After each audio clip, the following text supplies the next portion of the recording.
나 한국 남자. 우리 야쿠자 집안 어때? 결혼해 줄래?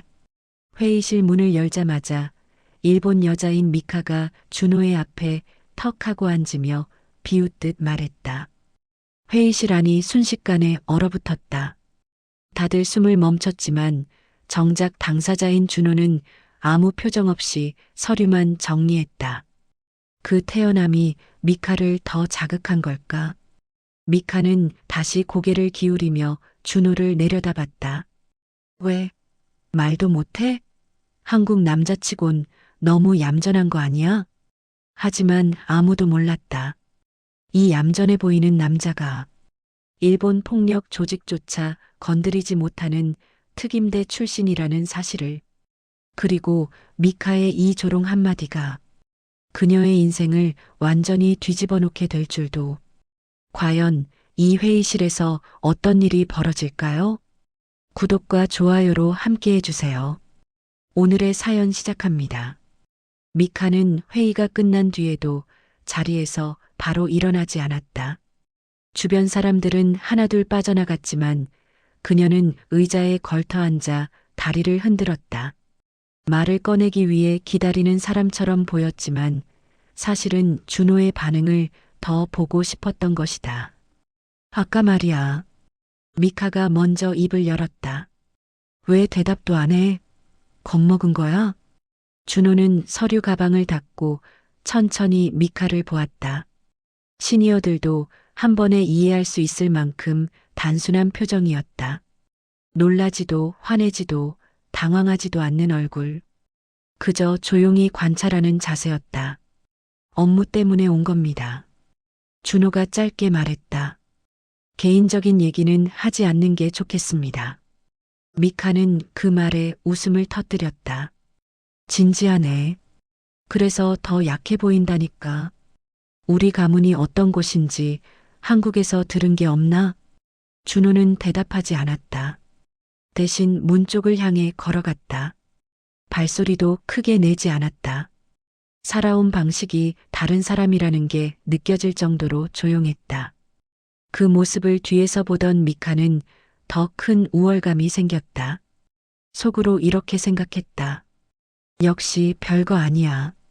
그냥 겁먹은 성격이지.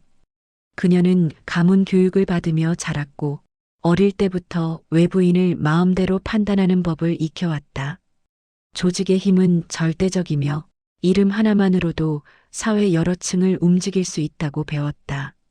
그래서 준호 같은 사람은 한 번 보면 감이 온다고 생각했다. 미카는 자리에서 일어나 준호를 따라가며 말했다. 내가 보기엔 당신이 더 필요해 보여. 우리 가문이랑 연결되면 편하게 살 텐데? 뭐, 결혼까지는 아니더라도. 그녀는 말끝을 일부러 흐렸다. 준호의 표정을 보고 싶어서였다. 그러나 준호는 문 앞에서 멈추지 않았다. 그저 간단히 고개만 숙이고 나가버렸다. 남겨진 미카의 얼굴에는 잠깐 어색한 기운이 스쳤다. 하지만 그녀는 그걸 바로 지워버렸다. 저런 타입은 결국 내 앞에서 무릎 꿇게 돼 있다. 이런 생각이 더 빠르게 자리 잡았기 때문이다. 회의장 복도 끝에서는 가문 경호원 둘이 서 있었다. 미카는 그들에게 손짓하며 작은 목소리로 말했다. 아까 그 남자, 별건 아닌데 조금만 알아봐. 어디서 일했는지, 누구랑 어울리는지. 딱 거기까지만. 경호원들은 아무 의문 없이 고개를 끄덕였다. 가문에서 시키는 일은 이유를 묻지 않는 것이 원칙이기 때문이다. 준호는 이미 건물 밖으로 나가 있었다. 바람이 불어 머리카락 몇 가닥이 흔들렸다. 전화가 울렸지만 그는 받지 않았다. 대신 짧게 메시지를 보냈다. 일본 측 내부 긴장도 상승. 상황 주시 필요. 그가 속한 국제보안팀에 보내는 보고였다. 미카와의 갈등은 보고 내용에 포함되지 않았다. 개인의 일이 아니라 판단했기 때문이다. 그러나 준호는 미세하게 불편한 기운을 느끼고 있었다. 야쿠자 가문 내부의 분위기가 이상하게 부풀어 있었고 그 중심에 미카가 서 있었다. 그날 밤 미카는 술집에서 가문 간부들과 자리를 함께했다. 그녀는 낮에 있던 일을 자랑처럼 떠들었다. 한국 특임대 출신이라는데 진짜 아무것도 아니더라니까. 눈도 못 마주치고 말도 제대로 못해. 겁먹은 게 눈에 보였어. 간부 한 명이 말했다. 특임대라면 일반 병력은 아닐 텐데 적당히 상대하는 게 좋지 않겠나? 미카는 비웃었다. 우리 집안 앞에서 무슨 특임대가 중요해? 내가 하면 된다니까. 그때 술집 밖에서 작은 진동음 같은 것이 들렸다. 휴대전화에 메시지가 도착한 것이다. 경호원들이 보낸 보고였다. 접근 불가. 기록 없음. 공식 경력 비공개 처리 상태. 추가 조회 시 경고 메시지 발생. 일반인 조회 등급 아님. 미카의 얼굴에서 미소가 잠깐 사라졌다. 이게 뭐야? 왜 경력이 없어? 그녀는 목소리를 낮추었지만 불편한 기운이 표정에 그대로 드러났다. 경호원은 조심스럽게 말했다. 저희 쪽에서 찾을 수 있는 범위가 아닙니다. 정부 쪽 특별관리 대상일 수도. 그 말이 끝나기도 전에 미카는 휴대폰을 테이블에 던졌다. 별것도 아닌 놈 하나 못 알아와? 이게 뭐가 어려워? 하지만 속으로는 이미 불길한 느낌이 스며들고 있었다. 그녀가 조롱했던 남자가 단순히 말수가 적은 남자가 아니라는 가능성. 그 가능성이 작게 그러나 뚜렷하게 부풀어 오르고 있었다. 밤은 늦었고 미카는 집으로 돌아갔다. 집 앞에는 여느 때처럼 경호팀이 서 있었다. 익숙하고 당연한 풍경이었다. 그녀는 그것이 영원할 거라 믿었다. 가문의 힘도 권력도 안전도. 하지만 불안감은 완전히 사라지지 않았다. 마치 어딘가에서 누군가 지켜보고 있는 듯한 느낌이 등 뒤에 미세하게 남아 있었다. 그 불안이 실제가 되기까지 이제 불과 며칠밖에 남지 않았다. 미카가 준호의 정보를 조회하라 지시한 다음 날이었다. 아침부터 가문 저택이 어수선했다. 경호원들의 이동이 잦아졌고 내부 통신이 끊긴 구역이 생겼다. 평소라면 있을 수 없는 일이었다. 왜 이렇게 시끄러워? 미카가 현관으로 내려오며 묻자 중간 간부가 다가와 고개를 숙였다. 경찰 쪽에서 연락이 왔습니다. 근처에서 국제 수배 조직이 움직인다는 보고가 들어왔다고 합니다. 그래서 미카는 예민하게 눈썹을 올렸다. 우리 집안 근처에서 누가 움직이든 경찰이 알아서 해야지. 왜 우리한테까지 말이 와? 간부는 말끝을 낮췄다. 우리 가문을 표적으로 삼았다는 정보도 함께 들어왔습니다. 미카의 손이 멈췄다. 그녀는 가볍게 웃어 넘기려 했지만 그 웃음은 금세 굳어버렸다. 설마 그쪽에서 우리가 훔친 걸 이제야 찾았다는 거야? 간부는 대답하지 못했다. 그 말 자체가 인정하는 꼴이 되었기 때문이다. 미카는 복잡한 생각을 억누르며 소파에 앉았다. 그리고 잠시 고민 뒤 단호하게 말했다. 경호팀 전원 배치해. 누가 오든 바로 처리하게. 간부는 고개를 끄덕였지만 표정엔 걱정이 스쳤다. 그들의 상대는 보통 조직이 아니었다. 그 시각 준호는 도쿄의 외곽회의실에서 일본 측 보안 담당자와 상황 조율을 하고 있었다. 일본 보안국 직원이 조심스럽게 입을 열었다. 혹시라도 야쿠자 쿠로가와 가문을 건드린 집단이라면 이건 단순 충돌이 아닙니다. 준호는 간결하게 답했다. 상황 공유만 해주십시오. 현장 개입은 일본 정부에서 판단해야 합니다. 그는 가문과 얽힐 생각이 없었다.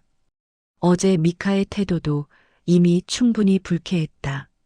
하지만 업무 보고를 위해선 가문 주변에서 일어나는 움직임을 파악해야 했다. 회의가 끝나자 준호는 조용히 건물을 나섰다. 그리고 걸음을 멈추고 휴대폰을 꺼내 멈춰 있는 차량을 바라보았다. 익숙한 시야였다.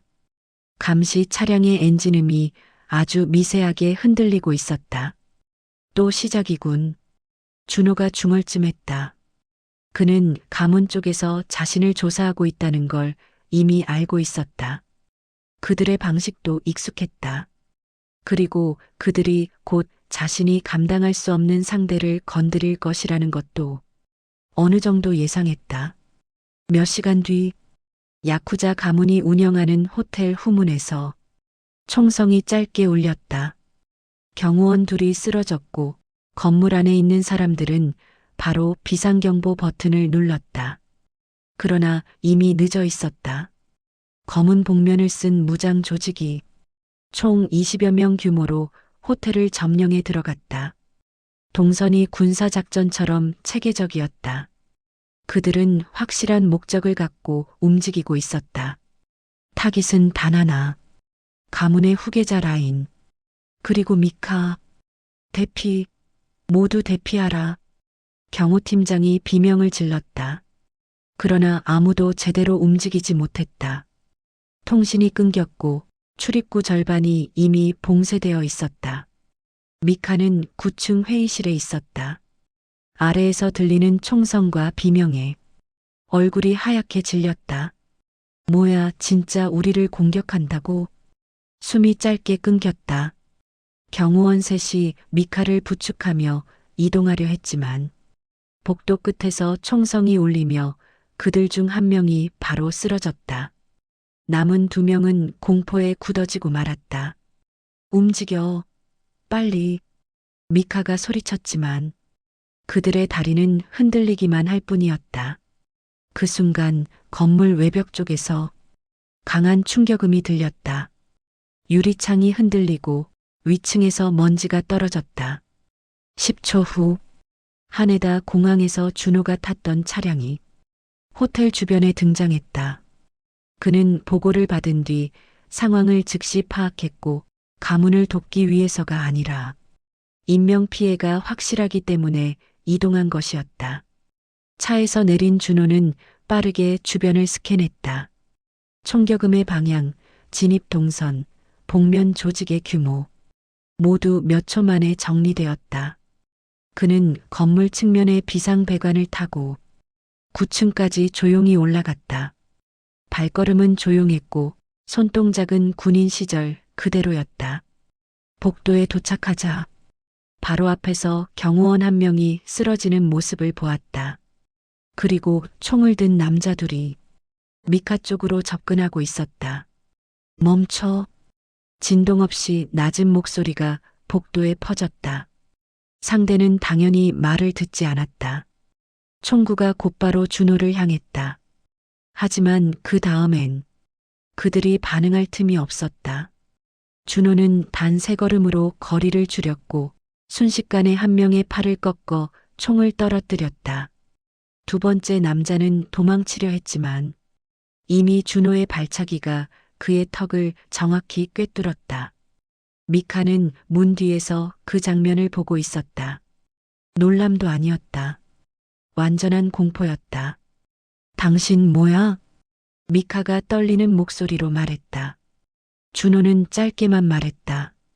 지금은 이동합니다. 그는 남은 적들이 도착하기 전에 미카를 들어 올려 옮겨갔다. 미카는 저항조차 하지 못했다. 어제 그녀가 조롱하던 태도는 지금 이 순간 완전히 사라져 있었다. 계단으로 내려가는 동안 준호는 계속 주변을 확인했다. 그의 눈빛은 날카로웠고 상황을 통제하는 속도는 경호팀과 비교할 수 없을 정도였다. 5층에서 또다시 적들이 나타났다. 이번엔 6명이었다. 무장도 더 무거웠다. 뒤로. 준호는 미카를 벽 쪽으로 밀어내며 말했다. 그는 정확한 각도로 총구를 비켜서며 한 명을 제압하자마자 그 총을 다시 잡아 남은 셋을 무력화시켰다.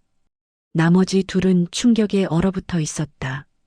준호가 빠르게 접근하자 그 둘도 바로 쓰러졌다.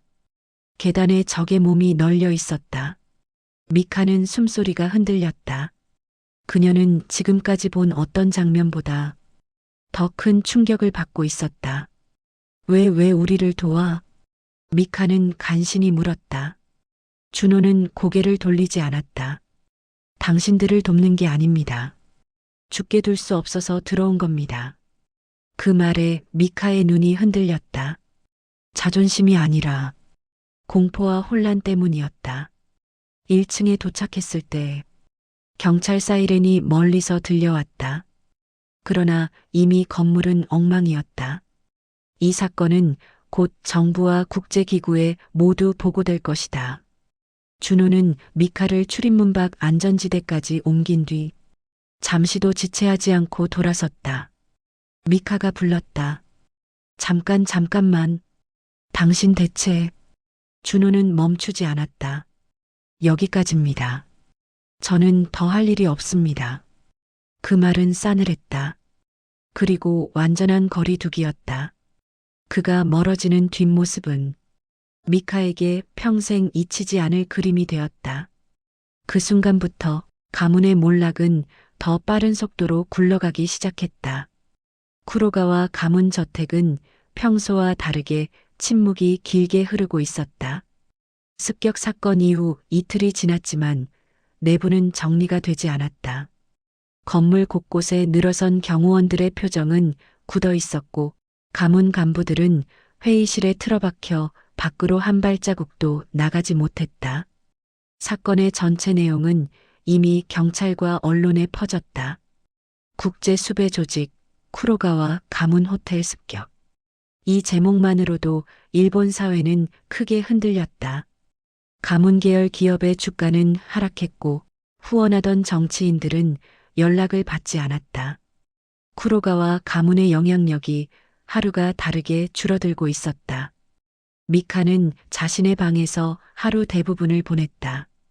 창문을 통해 보이는 정원은 여전히 잘 다듬어져 있었지만 그녀의 마음은 그런 고요함과 거리가 멀었다. 습격 당시 본 장면이 반복적으로 떠올랐고 그 순간마다 몸이 순간적으로 떨렸다. 특히 준호가 무장 조직을 제압하던 장면은 머릿속에서 쉽게 지워지지 않았다. 그의 표정은 공격적이지 않았다. 필요한 만큼만 움직이는 정확한 동작이었고 상대는 반격할 틈조차 없었다. 그 침착함 자체가 사람을 압도했다. 미카는 스스로도 이해할 수 없는 감정에 갇혀 있었다. 자신을 끌어올리듯 조롱하던 태도는 이미 사라졌고 남은 것은 두려움과 혼란이었다. 가문이 무너지기 시작했다는 사실은 더 큰 충격으로 다가왔다. 그녀가 평생 믿고 따라왔던 울타리가 얼마나 쉽게 흔들리는지 처음 알게 된 순간이었다. 간부들이 모여있는 회의실에서는 상황을 파악하려는 논의가 계속되고 있었다. 그러나 의견은 하나로 모이지 않았다. 경찰은 국제 조직의 2차 움직임을 경고했고 정부는 가문의 비위를 추적하기 시작했다. 가문 내부에서도 책임을 서로 떠넘기며 갈등이 커졌다. 이 사태의 원인은 분명합니다. 한 간부가 낮은 목소리로 말했다. 우리가 과거에 건드린 거래가 문제를 일으킨 겁니다. 그들이 이번에 움직였다면 다음은 더 클 겁니다. 다른 간부가 고개를 저었다. 우리를 지킬 힘이 부족해서 이런 일이 벌어진 거야. 외부 도움을 받아야 해. 회의실에는 긴장된 침묵이 흘렀다. 그들이 기대던 경찰이나 정보기관은 이번 사건 이후 손을 떼기 시작했기 때문이다. 쿠로가와 가문의 영향력이 예전과 같지 않다는 사실을 정부도 알고 있었다. 멀리 떨어진 복도 끝에서는 가문의 후계자 후보인 타케시가 천천히 걸어오고 있었다. 습격 당시 가장 위험한 위치에 있었던 인물이었고 그 사건 이후 표정이 심하게 굳어 있었다. 그는 회의실 문을 열고 간부들을 둘러보았다. 외부 세력에게 계속 끌려다닐 순 없습니다. 타케시의 목소리는 낮고 무거웠다. 우리 가족을 지키려고 만든 조직인데 지금은 누구 하나 제대로 움직이지 못하고 있습니다. 타케시는 잠시 손을 모아 생각을 정리한 뒤 말했다. 우린 누군가에게 의지할 게 아니라 우리 힘으로 정리해야 합니다. 그러나 타케시의 주장에 고개를 끄덕이는 사람은 거의 없었다.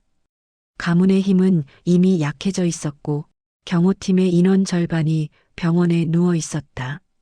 전투 능력은 예전 수준이 아니었다. 그날 오후 미카는 겨우 방에서 나왔다. 복도를 걷는 동안 경호원들의 표정이 예전과 다르다는 걸 느꼈다. 자신을 보호하던 눈빛은 사라지고 피로와 경계만 남아 있었다. 저택 바깥에서는 기자들이 모여 있었다. 셋째 문까지 접근을 차단해 두었지만 카메라 플래시는 멀리서도 보였다. 가문의 체면은 이미 바닥까지 떨어지고 있었다.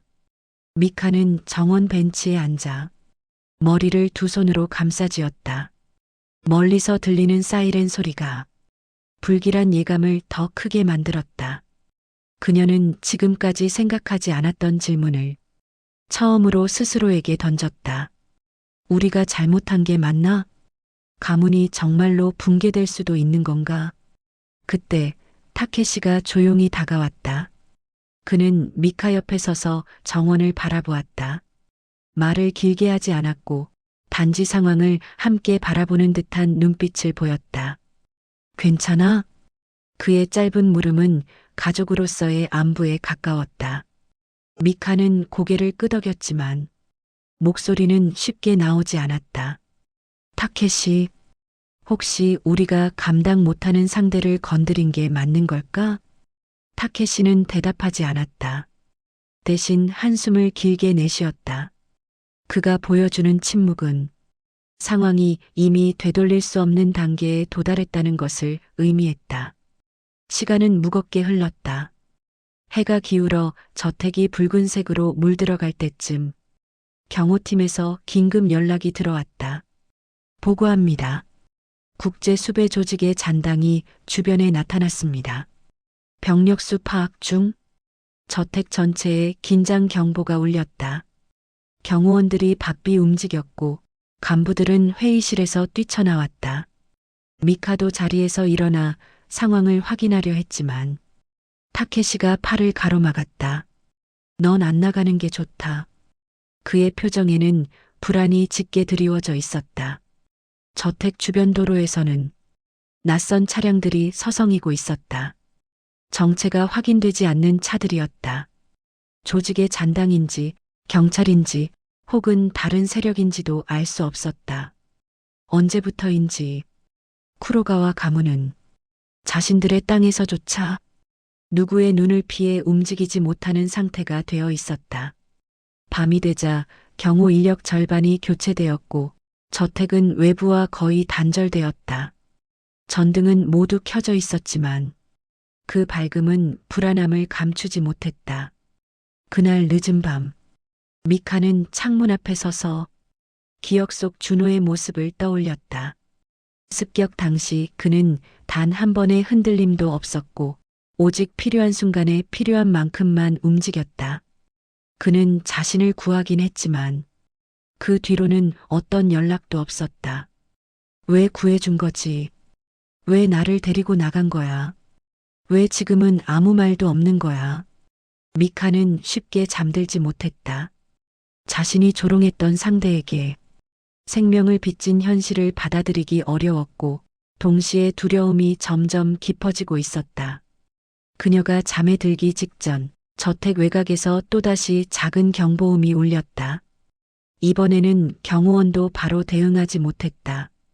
지친 몸과 긴장한 마음이 순간적인 판단마저 흐리게 만들고 있었다. 쿠로가와 가문은 이렇게 조금씩 무너지고 있었다. 겉으로는 여전히 큰 저택을 유지하고 있었지만 안쪽부터 서서히 붕괴해 가고 있었다.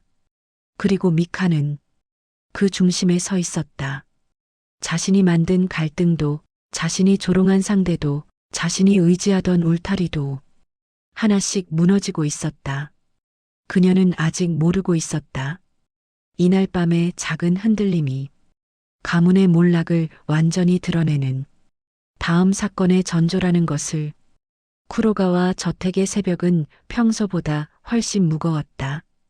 비가 내리지 않았지만 공기에는 축축한 냄새가 배어 있었고 저택 외곽을 지키던 경호원들의 동작은 거칠고 불안정했다. 사건이 일어난 지 며칠밖에 지나지 않았지만 그들의 체력과 정신은 이미 한계 가까이 몰려 있었다. 새벽 4시 경호센터에서 작은 신호가 울렸다. 감시 카메라 한 대가 흔들리는 모습이 잡혔다. 처음엔 바람 때문이라고 생각했지만 이상한 점이 있었다.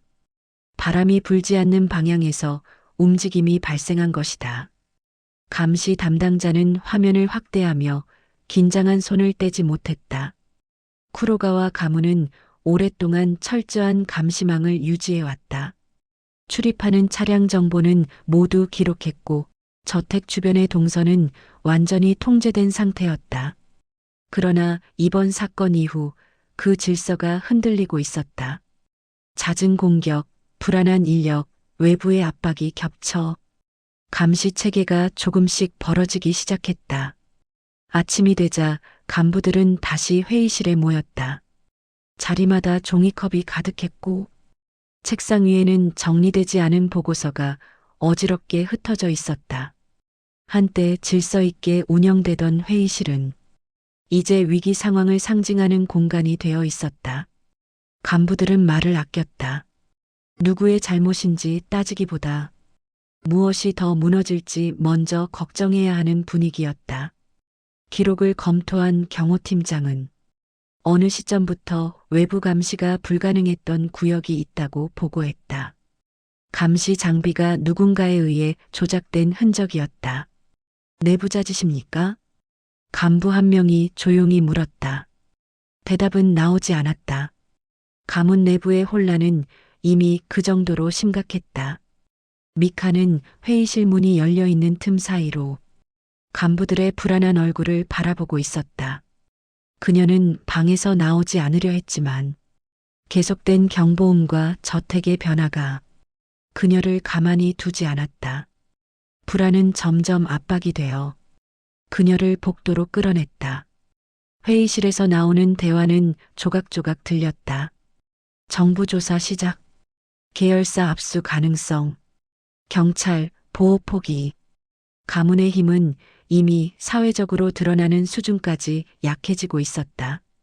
어느 때부터인지 쿠로가와 가문이라는 이름은 두려움보다 위기와 불안의 대명사가 되어 있었다. 미카는 정원 쪽으로 걸어갔다. 이곳은 그녀가 평소 머리를 식히던 장소였지만 오늘은 여유를 느낄 수 없었다. 발밑의 돌길도 잘 다듬어진 나무도 모두 낯설게 보였다. 불과 며칠 전만 해도 자연스러웠던 풍경은 이제 다른 세계처럼 느껴졌다. 그녀는 벤치에 앉아 고개를 떨구었다. 머릿속에는 준호의 모습이 반복적으로 떠올랐다. 그는 자신을 구했지만 그 뒤로 어떤 연락도 없었다. 도와준 것도 아니고 보호하려는 것도 아니었다. 마치 지나가던 행인이 위험한 아이를 길 한가운데서 끌어낸 뒤 바로 돌아서는 것과 같은 태도였다. 미카는 문득 입술을 깨물었다.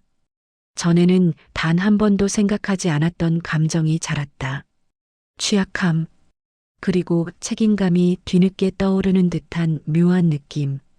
그때 정원 뒤편의 나무 사이에서 작은 진동이 느껴졌다. 땅이 미세하게 흔들리는 정도였지만 미카는 즉시 고개를 들었다. 시선이 고정되었고 머릿속에서 경보처럼 소리가 울렸다. 경호팀이 정원 쪽을 향해 달려왔다. 그들은 숨을 거칠게 몰아쉬며 말했다. 식수관 아래에서 누군가 움직였습니다. 파손 흔적이 있습니다. 미카는 숨을 삼켰다. 또 습격입니까? 경호원은 대답하지 않았다. 확신이 없다는 의미였다. 하지만 불길한 분위기는 이미 퍼지고 있었다. 저택 안에서는 금속이 부딪히는 소리가 멀리서 들렸다.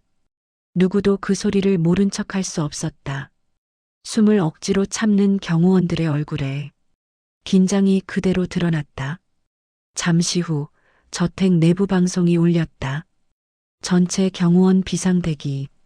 식수관 구역에서 정체불명의 침입 흔적 발견. 즉시 차단 조치 시행. 저택 곳곳에서 발걸음 소리가 이어졌다. 경비망이 다시 강화되고 문들이 잠기고 조명은 더욱 밝아졌다. 그러나 그 밝음조차 불안감을 덮지 못했다.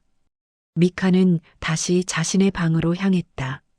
문을 닫은 뒤에도 손이 떨렸다. 그녀는 침대에 걸터 앉아 창문을 바라보았다. 다시 나타날 것 같은 그림자들, 들려오는 듯한 발자국, 그 모든 게 그녀의 머릿속을 혼란스럽게 만들었다. 그녀는 예상치 못한 공포와 함께 또 하나의 사실을 깨닫기 시작했다. 쿠로가와 가문은 일상적인 무력 충돌을 견딜 수 있을 만큼 강한 조직이 아니었다. 그들은 외부에 보여지는 이미지로만 자신을 지켜온 것이었다. 그날 저녁 간부들은 다시 회의실에 모였다. 이번에는 목소리가 더 낮고 더 조심스러웠다. 경호팀에서 추가 보고가 들어왔다. 침입 흔적은 실제로 있었다. 누군가 저택 외곽 구조를 정확히 이해하고 접근한 것이었다. 이 수준의 움직임을 할 수 있는 세력은 일본 내에서 거의 없었다. 국제 조직 다시 들어온 겁니까? 한 간부가 낮게 물었다. 경호팀장은 바로 답을 하지 않았다. 대신 보고서 한 장을 테이블 위에 내려놓았다. 모두가 보고서에 적힌 숫자를 보고 놀랐다. 이건 일본 안에서 할 수 있는 규모가 아닙니다. 저택 내부에는 또다시 침묵이 흘렀다. 그들은 누구를 불러도 도움이 되지 않는다는 것을 이미 알고 있었다. 경찰도 정보기관도 정치 세력도 쿠로가와 가문과 거리를 두고 있었다. 가문은 사실상 고립된 상태였다. 회의가 끝날 무렵 타케시는 창밖을 바라보며 조용히 말했다. 이제부터는 누가 우리를 노리는지보다 얼마나 버틸 수 있는지가 문제입니다. 그 말은 가문 내부에 깊게 파고들었다. 남은 힘도 남은 지원도 없다는 뜻이었다.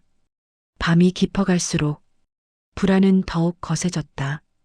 저택 곳곳에서 들리는 작은 소리마저 사람들을 긴장하게 만들었다. 미카는 그날 밤 창가에 오래 앉아 있었다. 불이 켜진 복도 너머로 움직이는 경호원들의 그림자가 길게 드리워졌다. 그들의 발걸음은 무겁고 불규칙했다. 지친 몸이 드러나는 동작이었다. 그녀의 마음은 더 복잡해졌다. 습격 당시 준호가 보여준 힘, 그 뒤의 침묵, 그리고 지금도 이어지는 위험.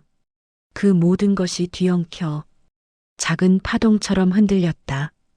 그리고 그 흔들림은 가문이 다음 단계의 위기를 맞을 때 더 크게 터져나갈 준비를 하고 있었다.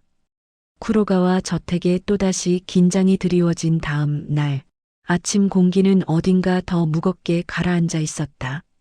눈에 보이지 않는 압박이 저택 전체를 천천히 조여오는 느낌이었다. 경호원들은 밤새 제대로 잠을 이루지 못한 채 새벽 근무까지 이어가며 피로에 젖어 있었다. 저택 내부는 무장한 사람들이 서성이는 소리, 감시 장비 작동음, 불안한 속삭임으로 뒤섞여 있었다. 미카는 부엌에서 물 한 잔을 마시고 있었지만 입안이 마르는 건 전혀 나아지지 않았다. 그녀는 컵을 내려놓고 창밖을 바라보았다. 경호원들이 교대하며 움직이는 모습이 보였고 그 방향마다 눈빛이 흔들리는 것이 느껴졌다. 그들은 더 이상 강한 조직의 일원이 아니었다. 자신이 지켜야 할 것보다 자신이 당할 위험을 먼저 느끼는 사람들처럼 보였다. 오전 8시 무렵 가문의 경영을 담당하던 부서에서 긴급 보고가 들어왔다.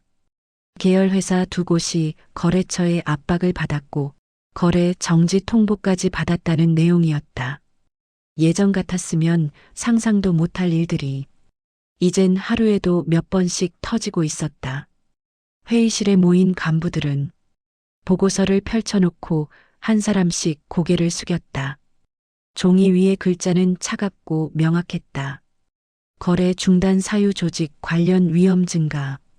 사회가 쿠로가와 가문을 바라보는 시선이 완전히 달라졌음을 뜻하는 한 줄이었다. 간부들은 목소리를 낮추어 의견을 나눴다. 이 상태로 가면 자금 흐름이 막힙니다. 정부 조사가 본격화되면 계좌가 동결될 수 있습니다. 조직 유지가 불가능해질 수도 있습니다. 이 말들 하나하나가 현실이 되어가는 중이었다. 저택 내부에서 경호팀의 장비 점검이 이어지는 동안 타케시는 따로 독립된 방에서 서류와 자료를 정리하고 있었다. 그는 오래전부터 가문의 약점을 알고 있었고 이번 사태가 단순한 충돌로 끝나지 않을 거라는 것도 이해하고 있었다. 하지만 예상보다 빠른 속도로 모든 것이 무너지고 있다는 사실은 그에게도 충격이었다. 그는 자료를 넘기다 손을 잠시 멈추었다. 그리고 혼잣말처럼 중얼거렸다. 이제 버티는 문제가 아니다. 손을 떼야 하는 시점일지도 모르겠다. 타케시는 이 말이 현실이 되지 않길 바랐지만 그 가능성을 계속 머릿속에서 지울 수 없었다. 조직이 지탱해야 할 무게가 너무 컸고 그 무게보다 더 큰 외부의 압박이 지속적으로 밀려오고 있었다.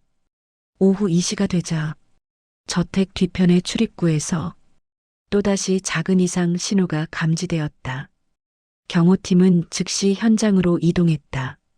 식수관 아래에서 발견된 파손 흔적과 비슷한 형태의 흔적이 이번엔 지하 전력실 인근에서 발견된 것이다. 전력실은 저택 운영의 핵심이었다. 그곳이 공격받는다면 저택 전체가 암흑으로 떨어질 위험이 있었다. 경호팀은 즉시 차단 조치를 시행했지만 이미 누군가가 내부 구조를 면밀히 알고 접근했다는 사실이 더 큰 문제였다. 경호팀장은 보고를 들고 회의실로 달려갔다. 간부들은 보고서를 몇 초 읽지 못한 채 표정이 굳어버렸다. 지하 전력실이면 저택 전체가 노출된 겁니다. 한 간부가 낮게 말했다. 우린 지금 안과 밖 모두에서 무너지고 있습니다. 그 말은 단순한 보고가 아니었다. 상황을 정확히 가리키는 선언과도 같았다. 쿠로가와 가문은 더 이상 안전한 공간이 없었다. 미카는 이 소식을 듣고 방에서 천천히 나와 회의실로 다가갔다. 문틈으로 간부들의 불안한 표정이 보였다. 그녀는 문 앞에서 한동안 멈춰 있었다. 들어가야 할지 아니면 그냥 돌아서야 할지 결정하지 못한 채였다. 과거의 미카였다면 간부들 앞에서 당당히 앉았을 것이다. 하지만 지금은 자신이 그 안에서 무엇을 말할 수 있을지도 모르겠다는 생각이 들었다. 그녀의 마음은 이미 자신이 믿던 세계에서 멀어지고 있었다. 그때 저택 외곽에서 멀리서 들리지 않던 소리가 들려왔다. 저음의 차량 엔진음이 일정한 간격으로 반복되었다. 이상하게도 그 소리는 일반 차량의 소리와 달랐다. 경호팀은 즉시 정문 감시 카메라를 확인했다. 정문 앞 도로엔 검은색의 낯선 차량 2대가 멈춰 있었다. 번호판은 가려져 있었고 창문은 짙게 어두운 색으로 처리되어 있었다. 차량 안에 누가 있는지는 알 수 없었다. 경호팀장의 목소리가 짧게 끊겼다. 이 차량들, 습격 당시 사용된 차량과 동일합니다. 그 말이 전해지자 회의실 안에서 숨소리가 멈추었다. 미카도 문 앞에서 손을 꽉 쥐었다. 몸 안에서 작은 떨림이 올라오는 걸 느꼈다. 경호팀이 정문으로 이동하는 동안 차량 문이 천천히 열렸다. 검은 복면을 한 인물이 내렸다. 그는 말없이 주변을 둘러본 뒤 곧바로 차량 뒤편으로 손짓했다. 또 다른 인물이 내렸고 그 뒤로 셋, 넷. 총 5명의 인물이 모습을 드러냈다. 이번엔 무장도 더 정교했고 움직임도 더 침착했다.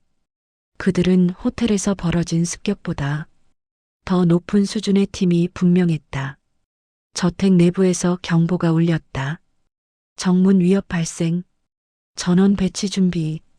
경호원들은 급하게 무기를 들고 배치되었지만 전력은 이미 크게 떨어져 있었다. 밤낮 없는 경비와 피로가 누적되어 반응 속도마저 일정하지 않았다. 미카는 복도 창문으로 그 장면을 보고 있었다. 검은 인물들이 저택 쪽으로 움직이기 시작하자 심장이 빠르게 뛰었다. 그 순간 그녀의 머릿속에는 한 사람만 떠올랐다. 준호. 본의 아니게 참고 삼는 이름이 아니라 생각하려 애쓰지 않아도 자연스럽게 떠올랐다. 그가 있었던 호텔 복도, 그가 적들을 제압하던 순간, 그리고 자신을 끌고 나가던 손. 그러나 지금 그는 저택 안에 없었다. 도와줄 이유도 없었다. 연락할 방법도 없었다. 그녀는 갑자기 현실을 똑바로 마주했다. 그는 가문이 아닌 단지 생명을 지켰다는 이유 하나로 그 순간에만 움직였던 사람이다. 그에게 쿠로가와 가문은 아무 의미도 없었다. 바로 그때 저택벽 저편에서 갑작스러운 폭발음이 울렸다. 지하 전력실 쪽이었다. 경고등이 깜빡이며 붉은 빛을 뿜었다. 조명이 순식간에 꺼졌다. 저택 전체가 암흑 속으로 떨어졌다. 숨소리와 혼란의 소리가 얽혀 이전과 다른 공포가 퍼졌다. 정문에서 움직이던 검은 인물들이 이때를 틈타 저택 내부로 빠르게 진입하기 시작했다. 경호팀이 총을 들고 맞섰지만 전력이 약해진 상태에서 그들의 움직임을 완벽히 막기엔 한계가 있었다. 미카는 점점 무너져가는 저택 내부를 바라보며 그동안 쌓아온 신념이 완전히 흔들리는 것을 느꼈다. 그녀는 쿠로가와 가문이 절대 무너지지 않는다고 믿었었다. 그러나 그 믿음은 지금 눈앞에서 빠르게 부서지고 있었다. 그녀가 무엇을 붙잡아야 할지 모르는 순간 저택 내부의 경보음이 전면적으로 울렸다. 전력실 파손 확인, 내부 침입자 발견, 전원 비상 대피. 경호팀의 목소리는 떨렸고 간부들은 회의실에서 뛰쳐나오기 시작했다. 미카는 몸을 돌려 저택 안쪽으로 달렸다. 하지만 어디로 가야 할지 알 수 없었다. 복도는 어둡고 불안은 깊어지며 저택 전체가 흔들리는 듯한 느낌이 들었다. 그녀는 마음속으로 조용한 목소리를 삼켰다. 이제 정말 끝난 건가? 쿠로가와 가문은 더 이상 예전의 가문이 아니었다. 저택 안쪽까지 잠식해 들어오는 위협 앞에서 그들의 힘은 아무런 의미가 없었다. 그리고 미카는 그 혼란의 중심에서 자신이 선택했던 말과 행동이 어떤 결과를 불러왔는지 서서히 깨닫기 시작했다. 쿠로가와 저택은 전력실 폭발 이후 불안정한 응급등만이 깜빡이고 있었다. 어둠이 복도를 길게 채우자 사람들의 발걸음은 더 느려졌고 경호원들은 서로의 위치를 확인하는 것만으로도 힘겨워 보였다. 저택을 둘러싸던 견고한 분위기는 이미 사라진 지 오래였고 지금 남은 것은 흔들리는 숨과 피로한 눈빛뿐이었다. 지하 전력실의 파편은 아직도 수습되지 않았다. 폭발의 잔향이 남아 있었고 방열벽 일부는 그 흐름으로 검게 변해 있었다. 경호팀은 불씨를 완전히 끄기 위해 움직였지만 그들의 표정은 더 큰 문제를 예상하고 있었다. 전력실이 공격받았다는 사실은 저택 내부 구조가 외부에 완전히 노출되었음을 의미했다. 아침이 되었지만 저택은 더 어둡게 느껴졌다. 계열사에서 보내온 보고서에는 거래 중단 계좌 조사 자금 추적이 이어지고 있었고 간부들은 회의실에 모여 서류를 뒤적였지만 아무도 결론을 내지 못했다. 가문의 기반이 무너지는 속도는 단순한 충돌이 아니라 붕괴에 가까웠다. 미카는 복도 끝에서 멈춰서서 그들의 얼굴을 바라보았다. 전엔 자신을 향해 고개를 숙이던 사람들이 지금은 상황을 감추기 위해 고개를 숙이고 있었다. 그녀는 마음속에서 작은 떨림이 올라오는 걸 느꼈다. 이 장소가 더 이상 안전한 공간이 아니라는 사실을 이제야 인정하기 시작했다. 오후가 가까워질 무렵 저택 외곽 감시 카메라가 정문 앞 검은 차량 2대를 포착했다.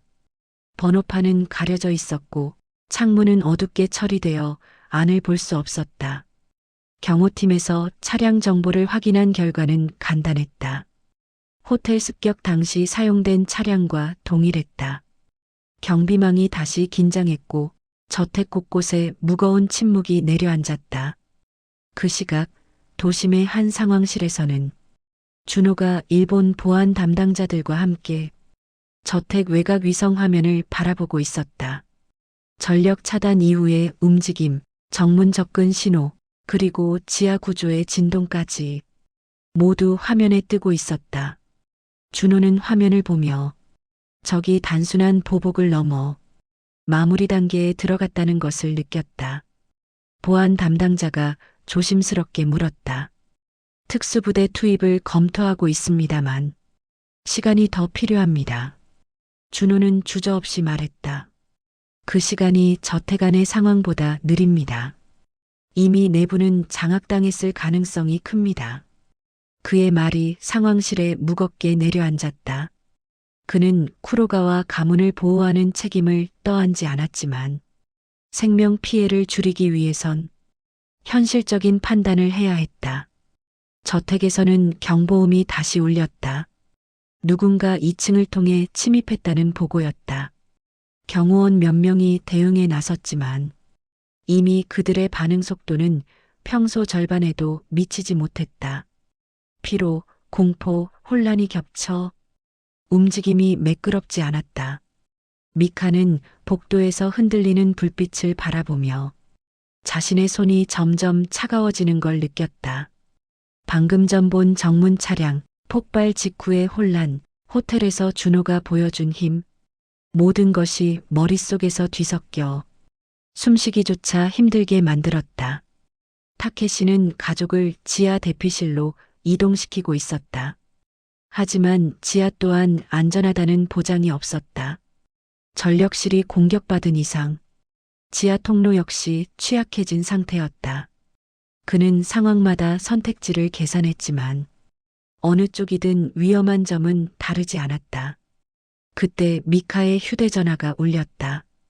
저장되지 않은 번호였고 그녀는 망설이다가 통화를 받았다. 낮고 단단한 목소리가 흘러나왔다. 쿠로가와 미카 씨, 낯선 듯 했지만 어디선가 들은 적 있는 목소리였다. 저택 안 어디도 안전하지 않습니다. 지금 선택해야 합니다. 미카는 숨을 크게 들이켰다. 누구십니까? 상대는 짧게 답했다. 예전에 당신이 있는 곳에 들어갔던 사람입니다. 그 말 한 줄만으로 호텔 복도에서의 장면이 떠올랐다. 조직원을 제압하던 순간 자신을 끌고 나가던 손, 그리고 아무 말 없이 저택을 떠나던 뒷모습. 그녀는 말을 잇지 못했다. 준호는 곧바로 이어서 말했다. 가문과 함께 남을 것인지, 대피 인원과 밖으로 나갈 것인지, 지금 결정하십시오. 시간이 없습니다. 통화는 짧았다. 그의 목소리는 감정이 담기지 않은 대신 현실만 정확히 전달하고 있었다. 전화가 끊기자 미카는 손에서 힘이 빠졌다. 그러나 이번에는 그저 두려움만 남은 것이 아니었다. 평생 따라온 가문이라는 단어가 지금 자신을 지켜주지 못한다는 사실이 명확하게 와닿았다. 복도 저편에서 또다시 폭발음이 울렸다. 경호원들의 외침이 뒤엉켰고 언제 어디로 이동해야 하는지 아무도 확신하지 못했다. 미카는 천천히 몸을 돌렸다. 계단 아래의 지하 대피실을 보았지만 그곳이 더 위험할 수도 있다는 생각이 떠올랐다. 결국 그녀의 발걸음은 정문과 반대 방향의 출구로 향했다. 지금까지의 삶에서 처음으로 가문의 의지가 아닌 자신의 판단으로 움직이고 있었다. 그 발걸음이 어떤 결말로 이어질지는 아직 아무도 알지 못했다. 그러나 분명한 것은 쿠로가와 가문의 몰락이 더 이상 되돌릴 수 없는 단계에 들어갔다는 점이었다. 쿠로가와 저택의 외벽은 밤새 이어진 흔들림으로 금이 가 있었다. 지하 전력실이 파괴된 뒤 응급등 몇 개만 살아 있었고 저택 전체는 붉은 그림자와 검은 어둠이 번갈아 뒤섞이며 불안한 온도 속에 잠겨 있었다. 경호원들은 인명 확인과 통로 확보를 동시에 진행했지만 여전히 무장 세력의 움직임이 여기저기서 포착되고 있었다. 시스템은 완전히 붕괴되었고 누가 어느 구역을 담당하고 있는지조차 이젠 명확히 알 수 없는 상황이었다.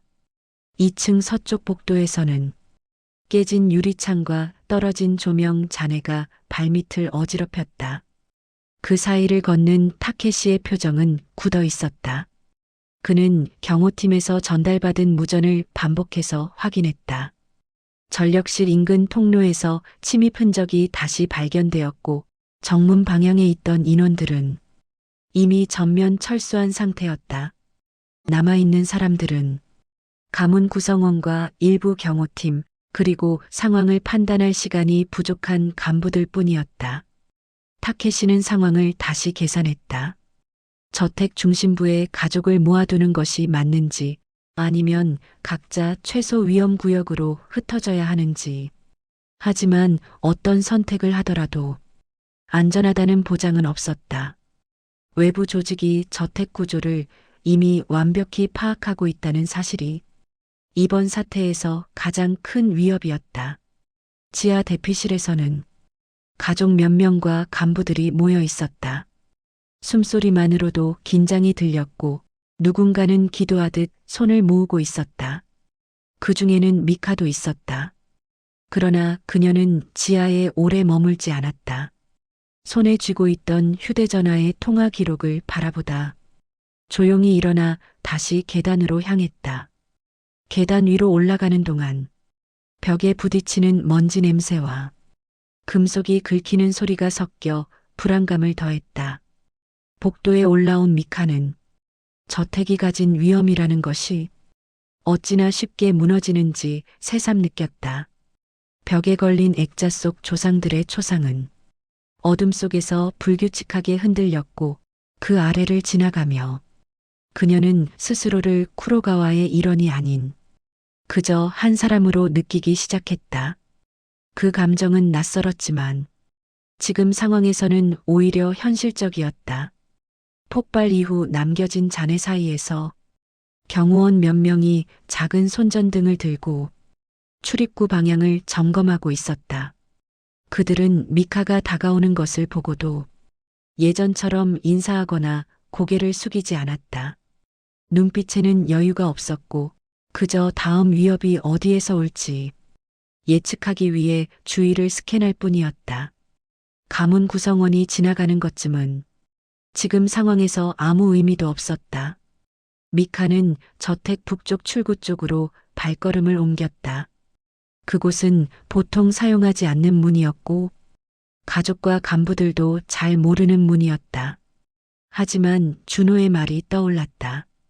저택 안 어디에도 안전한 곳은 없습니다. 밖으로 나갈 선택을 하십시오. 그 말은 현장을 직접 본 사람이 아니라면 할 수 없는 단정이었다. 북쪽 출구는 더 어두웠다.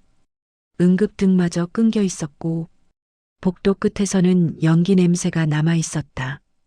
바닥에는 전선이 끊어져 있었고 누전의 소리가 간헐적으로 들려왔다. 그 사이로 미카가 천천히 걸었다. 발걸음을 옮길 때마다 마음속에서 싸늘한 감각이 올라왔다. 그녀는 자신의 선택이 정말 옳은 것인지 확신할 수는 없었다. 그러나 가문에 남아있는 것만은 더 이상 답이 아니라는 점만큼은 확실히 느끼고 있었다. 저택 바깥에서는 멀리서 경찰차의 경광등이 희미하게 번졌다. 그러나 그 불빛조차 저택의 불안함을 덮지 못했다. 경찰은 가까이 있을 뿐 적극적으로 진입하지 않았다. 국제 조직의 무게를 감당하기 어렵다는 것을 이미 알고 있기 때문이었다. 그들은 저택 안의 인명 피해를 막기 위해 상황을 모니터링하는 정도에 그치고 있었다. 북쪽 문에 다다른 미카는 손잡이를 잡기 전 잠시 멈추었다. 문 밖으로 나가면 가문의 보호는 끝난다. 쿠로가와라는 이름은 더 이상 방패가 아니라 표적이 될 것이다. 그러나 남아서 버티는 것은 가문의 최후와 함께 사라지는 선택이었다. 그녀가 문을 조금 밀었을 때 저택 안쪽에서 새로운 폭발음이 울렸다. 지하 방향에서 올라온 소리였고 대피실 비상문이 흔들릴 정도의 진동이었다. 미카의 가슴이 크게 뛰었다. 그 소리는 남아있어도 안전하지 않다는 말과 같았다. 문 밖으로 나온 바람은 차가웠다. 저택 내부의 혼란과 대비되어 차갑고 조용한 공기는 오히려 현실감을 더했다. 문 밖은 어두웠지만 저택 안쪽보다 덜 위험해 보였다.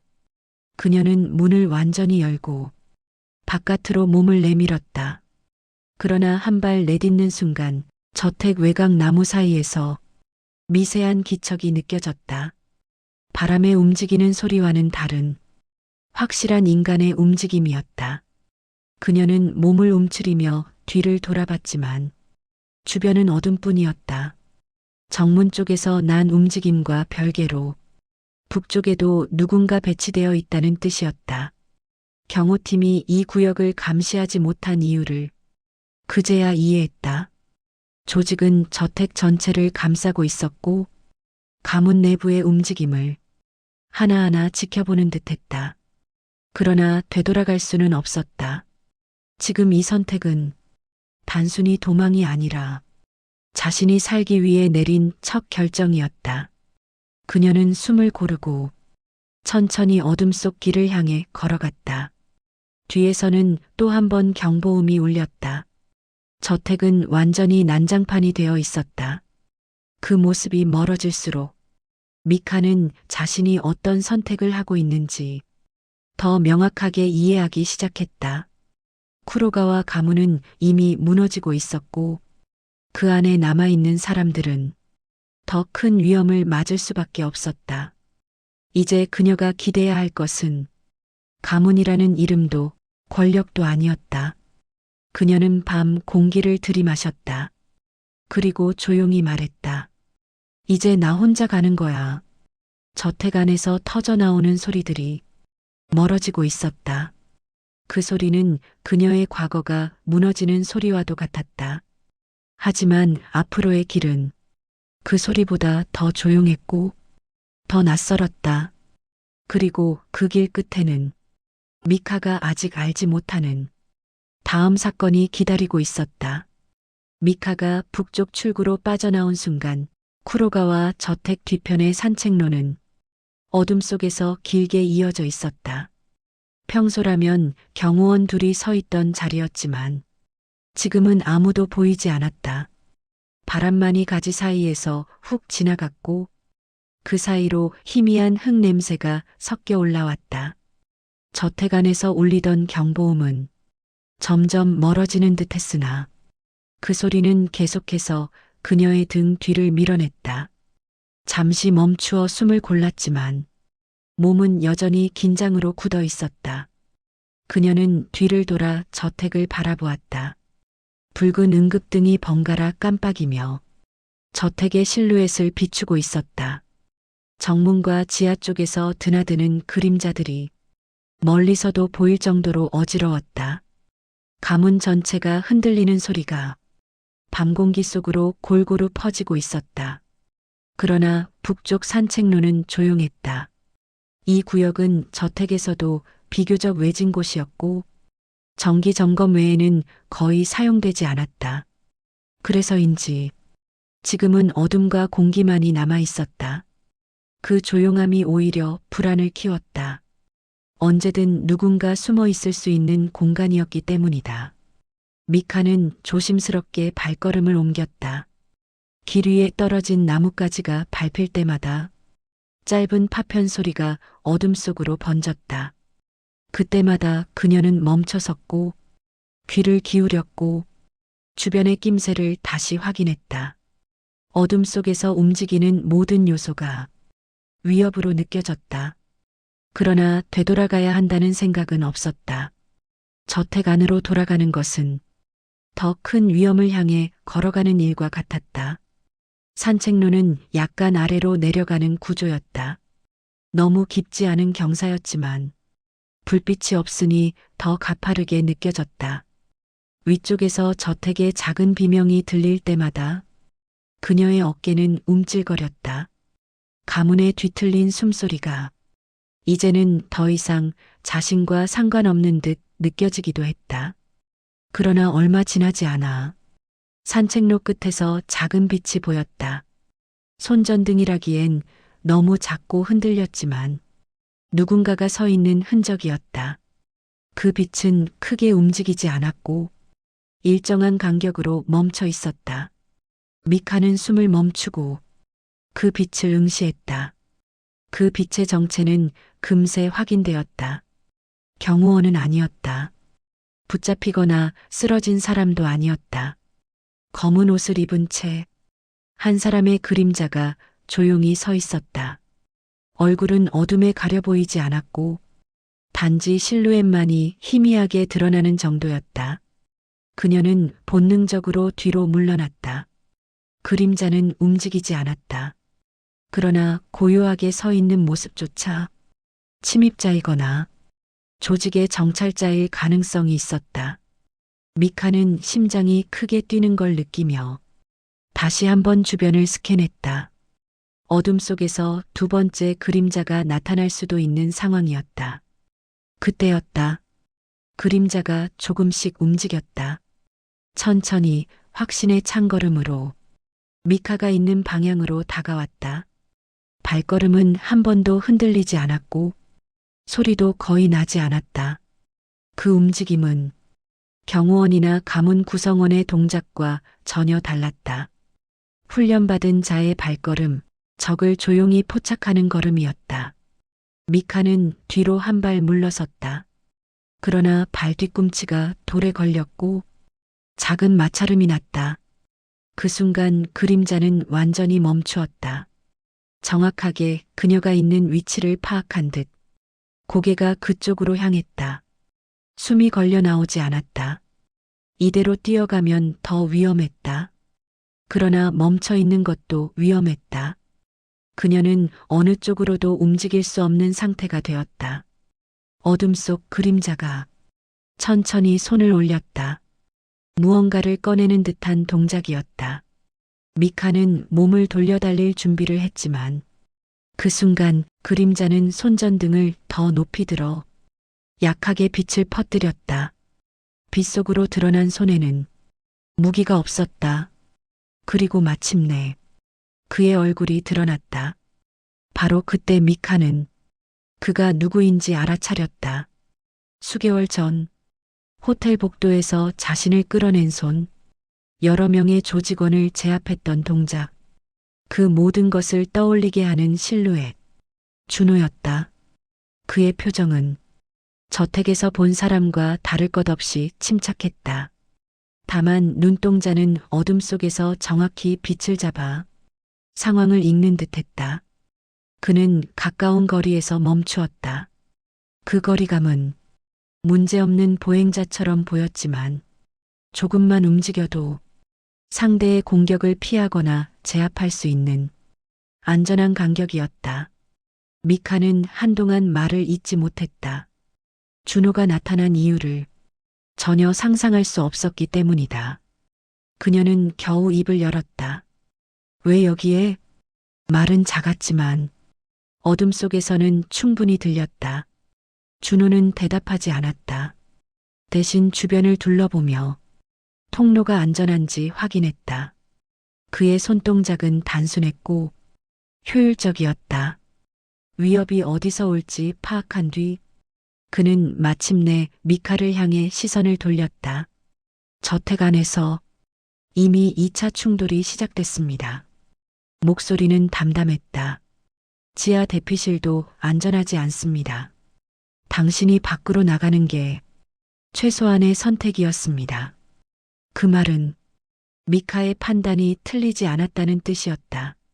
그러나 그녀는 그보다 더 큰 의문이 있었다. 왜 나한테 이 얘기를 직접 하러 왔습니까? 그녀는 조심스럽게 물었다. 그때처럼 그냥 전화로 말해도 되었잖아요. 준호는 잠시 생각하는 듯 보였다. 그리고 아주 짧게 말했다. 전화로 말하기 어려운 상황이라서입니다. 그 말은 얼핏 단순한 이유처럼 들렸지만 실제로는 저택 전체가 감청 추적 도청 위험에 놓여 있다는 의미였다. 국제 조직이 움직이는 규모를 고려하면 통화가 항상 안전하다고 장담할 수 없었다. 미카는 그제야 준호가 이 어둠 속까지 직접 찾아온 이유를 이해하기 시작했다. 타인의 생명을 지키기 위해 자신이 가능한 가장 작은 개입을 한 것이다. 그 이상도 이하도 아닌 선택. 준호는 고개를 저택 방향으로 돌렸다. 저택에서 또다시 짧은 폭발음이 들려왔다. 구조물이 흔들리는 소리였다. 저택은 오래 버티지 못합니다. 그의 목소리는 단단했지만 차분했다. 지금은 이쪽이 더 안전합니다. 하지만 오래 머물 수는 없습니다. 그 말 뒤로 준호는 그녀에게서 시선을 거두고 산책로 뒷길을 확인하기 시작했다. 그의 움직임 사이에는 단 한순간의 망설임도 없었다. 그가 알려주는 안전은 가문이 주던 보호와는 완전히 다른 종류였다. 가문은 크고 무거운 방패였다면 준호는 필요한 순간에 필요한 만큼만 움직이는 유연한 보호막이었다. 미카는 그 모습을 가만히 바라보았다. 그 안에서 자신이 오래전부터 잘못 알고 있었던 것들이 차례로 내려앉는 느낌이었다. 가문이 절대적이라는 믿음, 권력이 안전을 준다는 믿음, 그리고 자신이 조롱하던 사람들은 위험과 상관없는 존재라는 오만. 그 모든 생각이 지금 이 순간 무너지고 있었다. 준호는 다시 미카를 향해 말했다. 이쪽으로 움직이겠습니다. 추격이 올 가능성이 높습니다. 그녀는 한순간 흔들렸지만 결국 고개를 끄덕였다. 지금은 가문이나 체면을 따질 때가 아니었다. 살아남기 위한 선택만이 남아 있었다. 준호는 먼저 어둠 속으로 걸어갔다. 발걸음은 조용했고 뒤를 돌아보지 않았다. 그러나 미카는 그의 걸음이 자신이 알고 있던 어떤 보호보다 더 확실하다는 걸 느꼈다. 가문에서 벗어나 처음 맞는 어둠은 길고 낯설었지만 그 속에서 미카는 자신이 이제 어디로 향해야 하는지 조금씩 알기 시작했다. 그리고 이 길 끝에서 쿠로가와 가문의 몰락은 더 선명한 형태로 모습을 드러내기 시작하고 있었다. 산책로 끝에서 조금 더 나아가자 작은 힘도 같은 길이 나타났다. 낮에는 직원들이 공사나 점검 차량을 끌고 오가던 길이었지만 지금은 아무 흔적도 없었다. 바람에 나뭇가지가 흔들릴 뿐 사람의 인기척은 전혀 느껴지지 않았다. 미카는 그 고요함 속에서 자신의 호흡만이 크게 들리는 체험을 하고 있었다. 준호는 앞쪽 길을 먼저 점검했다. 발걸음은 단단했고 움직임은 군더더기 없이 반복되었다. 그의 어깨 너머로 보이는 실루엣은 위험을 흡수한 뒤 앞으로 내던지는 사람처럼 보였다. 그가 멈추면 미카도 멈추었고 그가 고개를 돌리면 그에 맞춰 주변 소리를 가늠했다. 미카에게 지금 가장 확실한 기준점은 그가 걸어가는 방향뿐이었다. 조금 더 내려가자 작은 강을 건너는 교량이 보였다. 폭은 넓지 않았지만 어느 정도 개방된 공간이라 위험이 드러나는 곳이기도 했다. 준호는 다리 앞에서 잠시 멈추었다. 그리고 주변 나무 위쪽, 양옆의 음영, 다리 아래 흐르는 물줄기까지 모두 확인했다. 그는 공격을 맞서기보다 피하고 살리는 쪽에 더 가까운 움직임을 택하고 있었다. 교량을 건너는 동안 미카는 저택에서 울리던 소리가 점점 작아지는 걸 느꼈다. 그러나 마음에 남은 잔향은 그대로였다. 가문에 무너지는 순간을 정확히 보지는 못했지만 이미 그곳은 재기할 수 없는 상태라는 것만큼은 확실하게 알 수 있었다. 다리를 지나고 나서야 준호가 처음으로 멈춰섰다.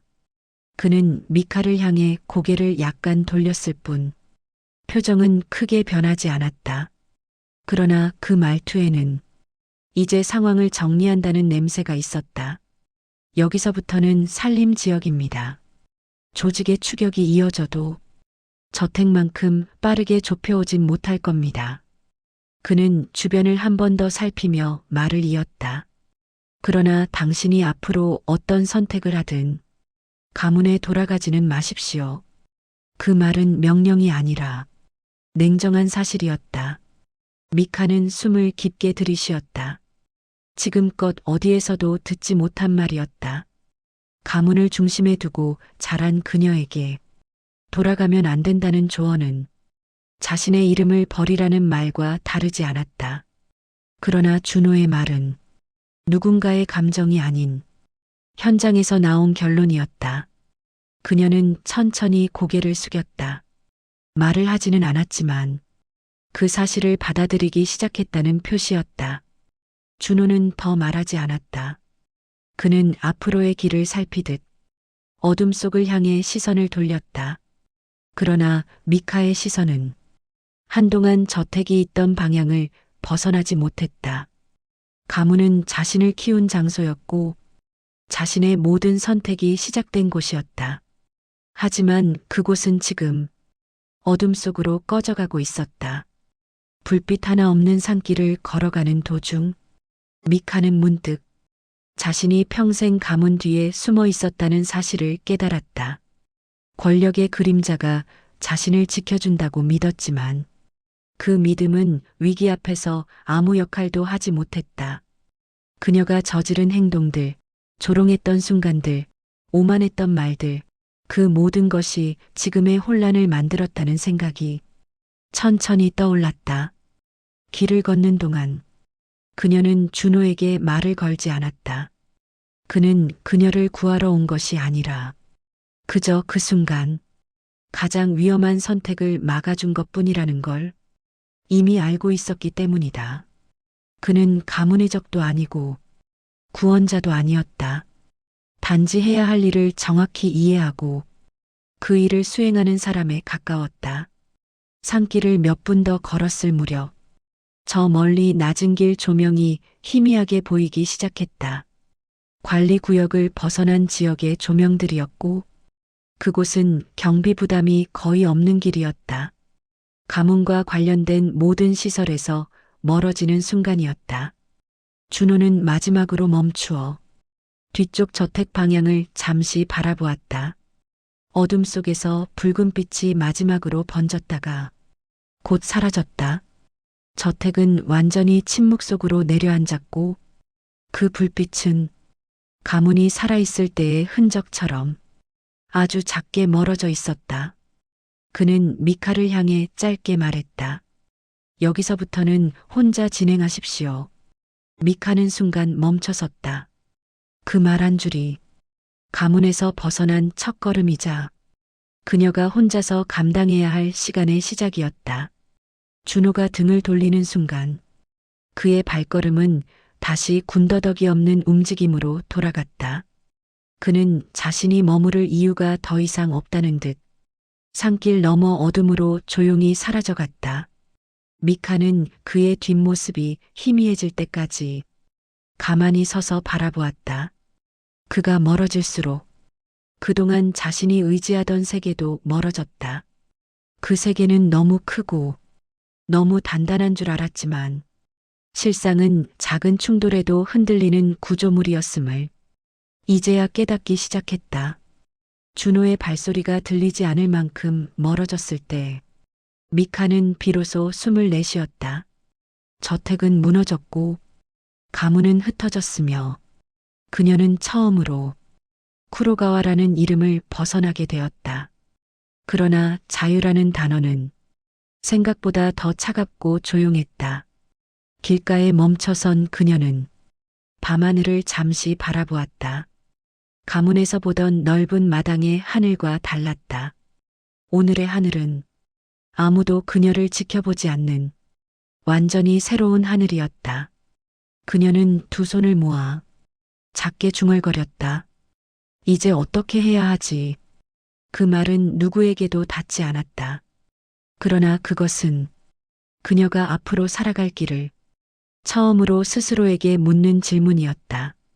멀리서 경찰 차량의 불빛이 조금씩 다가오는 것이 보였다. 그 불빛은 가문이 아닌 사회가 그녀에게 건네는 첫 손길이기도 했다. 그 손길이 따뜻할지 차가울지는 모르지만 적어도 그곳은 총과 폭발, 권력의 그림자가 움직이는 공간은 아니었다. 미카는 천천히 발걸음을 옮겼다. 가문으로 돌아갈 수 없는 길, 그러나 최소한 살아남은 뒤 무엇인지 다시 시작할 수 있는 길. 그녀의 뒤편 쿠로가와 가문은 완전히 무너져 조용해졌고 앞으로 그 이름이 다시 일어설 가능성은 극히 희박해 보였다. 그리고 그 모든 끝에서 산책로를 나서던 미카의 발걸음만이 밤 공기 속에서 아주 작은 소리로 남아 있었다.